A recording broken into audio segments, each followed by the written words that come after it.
हर हर महादेव। आप सभी का स्वागत है। अभी तक हमने सुना महर्षि गौतम ने अहल्या को श्राप दिया। अब आगे सुनते हैं।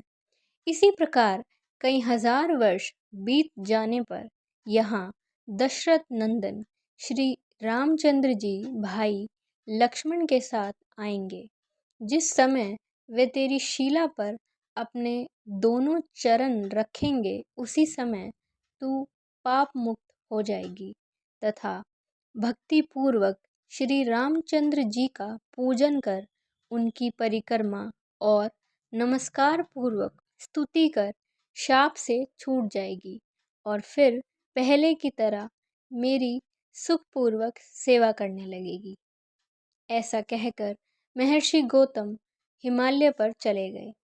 हे रघुश्रेष्ठ, उसी दिन से यह अहल्या वायु भक्षण करती हुई कठोर तपस्या में स्थित आपके चरण रज के स्पर्श की कामना से आज तक प्राणियों से अलग रहकर अपने आश्रम में रहती है। हे राम, अब तुम ब्रह्मा जी की पुत्री गौतम पत्नी अहल्या का उद्धार करो। मुनिवर विश्वामित्र जी ने ऐसा कह रघुनाथ जी का हाथ पकड़ उन्हें तपस्या में स्थित अहल्या को दिखलाया।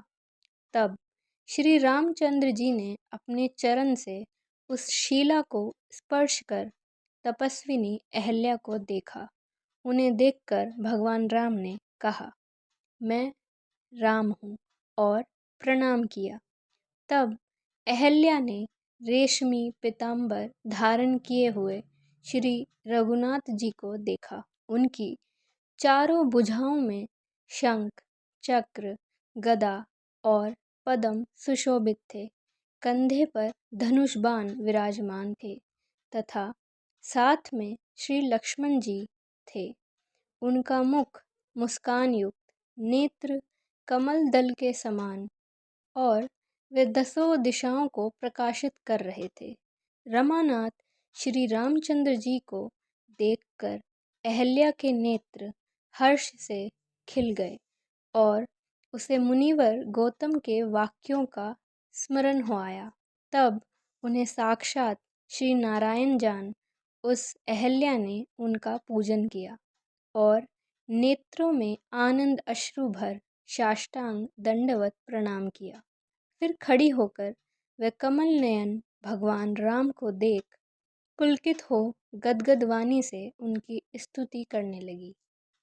अहल्या बोली, हे प्रभु, आपके चरण कमलों के रज कण का स्पर्श कर आज मैं कृतार्थ हो गई। बड़े भाग्य की बात है कि आपके जिन पदार विंदों का ब्रह्मा और शंकर आदि एकाग्र चित्त से सर्वदा ध्यान किया करते हैं, उन्हीं का आज मैं स्पर्श कर रही हूँ। हे राम, आपकी लीलाएं बड़ी विचित्र हैं। आपके मानुष भाव से संपूर्ण जगत मोहित हो रहा है।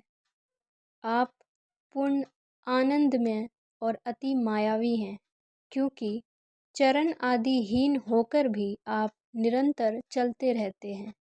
जिनके चरण कमल के पराग से पवित्र हुई श्री गंगा जी शिव और ब्रह्मा आदि जगदीश्वरों को भी पवित्र करती है, आज साक्षात वे ही मेरे नेत्रों के विषय हो रहे हैं।